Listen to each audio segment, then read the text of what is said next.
ഇത് മാസ് മോട്ടോഴ്സിൽ നിന്നാണ്. നമ്മുടെ ഹീറോയുടെ സ്പ്ലെൻഡർ വണ്ടിക്ക് ഹെഡ്ലൈറ്റിൻ്റെ ഒരു കംപ്ലയിൻറ്റ് പറഞ്ഞിട്ടുണ്ടായിരുന്നു. അതേപോലെ തന്നെ കിക്കർ അടിക്കുമ്പോൾ കിക്കർ പിടിക്കാതെ പോകുന്നൊരു കംപ്ലയിൻറ്റ്, സ്ലിപ്പിംഗ് ആയിട്ട് പോകുന്നുണ്ട്.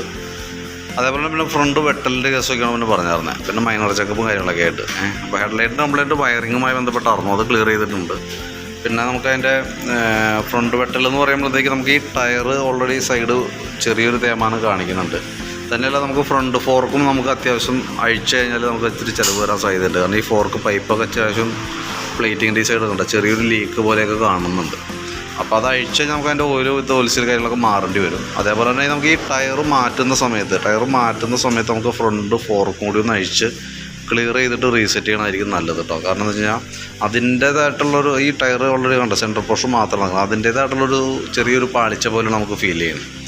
പിന്നെ ഉള്ളത് കിക്കർ അടിക്കുമ്പോൾ വണ്ടി ചതഞ്ഞ് പോവുക, അതായത് കിക്കർ ബലമില്ലാത്ത രീതിയിൽ താഴേക്ക് പോവുക, കറക്റ്റായിട്ട് സ്റ്റാർട്ട് ആവാത്തൊരു കണ്ടീഷൻ. അത് നമ്മൾ ചെക്ക് ചെയ്യുന്ന സമയത്ത് ക്ലച്ച് ഡിസ്കിൻ്റെയാണ് കംപ്ലയിൻറ്റ് കേട്ടോ. അപ്പോൾ ആ ക്ലച്ച് ഡിസ്കും ആ പ്ലേറ്റും നമുക്ക് മാറ്റണം. അപ്പോൾ അത് മാറ്റിയിട്ട് കഴിഞ്ഞാൽ കംപ്ലയിൻറ്റ് റെഡി ആയിക്കോളും. പിന്നെ നമുക്കത് അഴിക്കണ കൂട്ടത്തിൽ നമുക്ക് അതിൻ്റെ എഞ്ചിൻ ഓയിൽ മാറണം. അതേപോലെ ഈ ക്ലച്ചിൻ്റെ ഈ സൈഡിലുള്ള ഗ്യാസ്കറ്റൊക്കെ നമുക്ക് കംപ്ലയിൻറ്റ് വരും, റീസെറ്റ് ചെയ്യാൻ പറ്റില്ല. ഇനി രണ്ടാമത് സെറ്റ് ചെയ്താൽ അത് ഒരു പ്രാവശ്യം ഉപയോഗിക്കാൻ പറ്റുള്ളൂ. രണ്ടാമത് ഉപയോഗിച്ച് കഴിഞ്ഞാൽ ഒരു പക്ഷേ ലീക്ക് വരാനുള്ള സാധ്യതയൊക്കെ ഉണ്ട്. അപ്പോൾ അത് കാരണം അത് നമ്മൾ ഒഴിവാക്കും. അതേപോലെ ക്ലച്ച് ക്യാമിൻ്റെ കൂടെ തന്നെ ഓറിങ് സ്പ്രിങ് ഐറ്റംസൊക്കെ മാറ്റിയിട്ടാണ് റീസെറ്റ് ചെയ്യാം.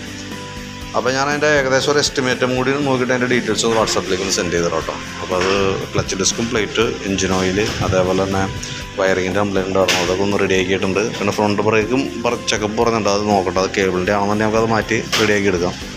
അപ്പോൾ അത്ര കേസാണ് മെയിനായിട്ട് നമ്മൾ ഇത് വണ്ടിക്ക് സർവീസായിട്ടൊന്നുമില്ല, ഇത്രയും വർക്കാണ് നമ്മൾ മെയിനായിട്ട് ചെയ്യുന്നത് കേട്ടോ. അപ്പോൾ അതിൻ്റെ ഒരു എസ്റ്റിമേറ്റ് വാട്സാപ്പിലേക്ക് ഇട്ടേക്കാം, നോക്കിയിട്ടൊന്ന്